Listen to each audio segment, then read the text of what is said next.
Il passante di Mestre, inaugurato lo scorso 8 febbraio con il taglio del nastro a Bonisiolo tra Preganziola e Mogliano Veneto, è stato definito dal Presidente del Consiglio, Silvio Berlusconi, un'opera paradigmatica per tutto il Paese. Un'opera che è da esempio per come è stata realizzata e per il tempo impiegato nel realizzarla, solo 4 anni. Che è un'opera davvero paradigmatica da prendere ad esempio per ciò che ci aspetta e che dobbiamo fare per superare quel divario, quel ritardo che noi abbiamo per quanto riguarda tutte le nostre grandi infrastrutture, non soltanto per il Veneto, ma per tutto il nostro Paese.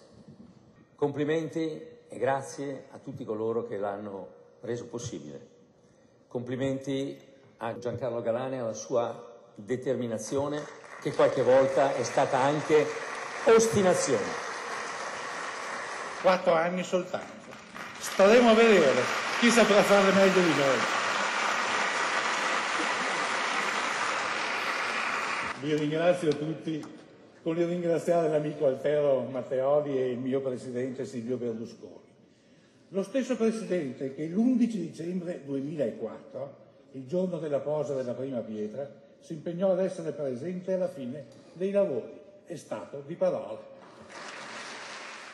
Smontato il cartellone contagiorni che ha segnato il passo al cantiere, il presidente Galan e l'assessore alla mobilità Chisso e il commissario per il passante Vernizzi sono stati i protagonisti di una giornata di festa per la viabilità veneta e dell'intero nord-est.